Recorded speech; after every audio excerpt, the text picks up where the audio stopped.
kakusina, ito na naman po ang inyong lingkod, Inday Jennifer.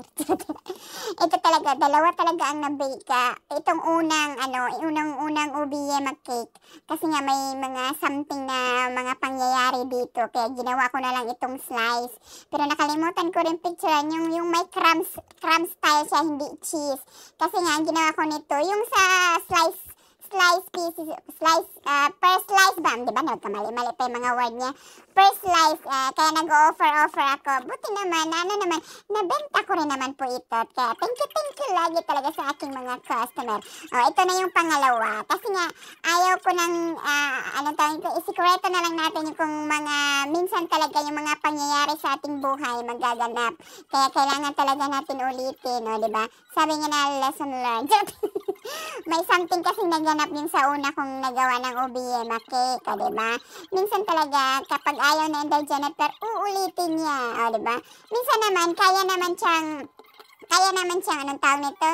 Remedyo. Pero hindi ko na, may time pa naman ako. Kaya, ayun, hindi na lang niya remedyo. Gumawa na lang siya. At least nabenta din naman yung first time ko rin yung pa-slice ng yung ganyang yema cake naman. Pero hindi nga, dito diba cheese talaga yan pag yema cake. Doon naman hindi talaga cheese ang nilagay ko. Yung crumbs lang niya. Kasi nga, mahirap naman ilano natin sa slice kasi yun yung cheese. Diba minsan din ang cheese kinakain ng yema.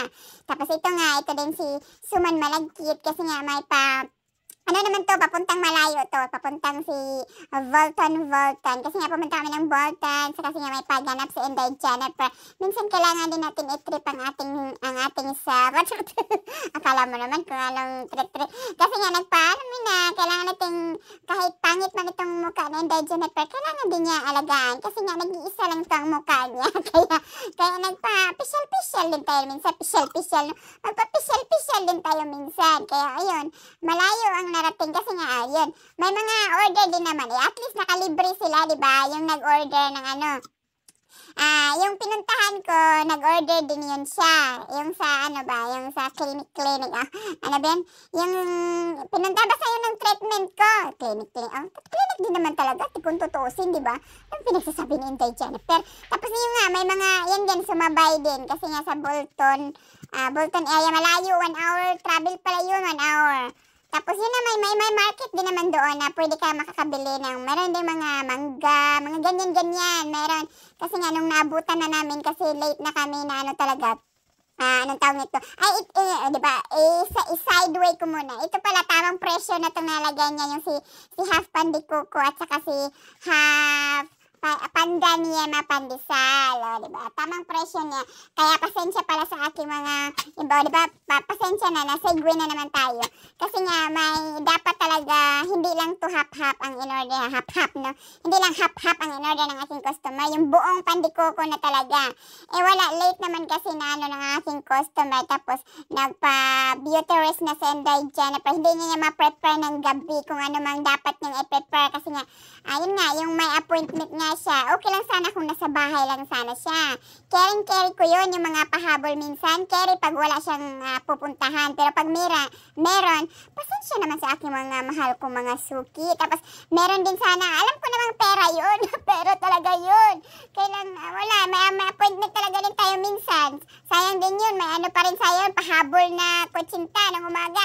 Hindi talaga. Kaya din yun, yung nga sabi ko, kaya talaga yung mga pahabol nyo kung wala lang siyang gagawin. Kasi nga, diba, minsan wala naman akong appointment. Minsanan talaga. Minsan lang yung mga pa-appointment na Inday Jennifer. Kung meron din may mga ganap-ganap.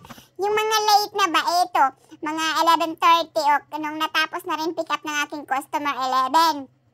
Ayun, dumiretso na kami doon sa, kasi nga medyo malayo, di natin alam yung mga pa-traffic. Kasi ikaw ba na mag-travel pa tayo ng mga 1 oras, diba? O, yun na nga, doon na nga tayo sa diba, sana naman punta. Yung sa Bolton kasi, may mga market doon. Kanina din, may ngayon anong tawag nito? Yung buong salmon niya, diba, salmon, social salmon, pero kung talaga salmon yan, salmon. ano lang siya, 15 pound, yung buo na. Kaya lang hindi bumili si Inday Jennifer kasi nga, may order pa ako kinabukasan. Mangamoy-ngamoy yung mga kamay, di ba minsan matagal. Pag i-prepare ko pa yun, matanggal yung amoy. Diyos ko, tapos tinapay pa naman yung order ko kinabukasan. Hindi na lang siya, kumuha nun. Kasi nga, alangan naman i-press ko pa yung buong-buo talaga, di ba? Hindi naman pwede yun. Kailangan natin i-slice pagdating sa bahay. Minsan may piniprepare din siyang yung mga palaman nga ng tinapay. Ay, kaya ayun.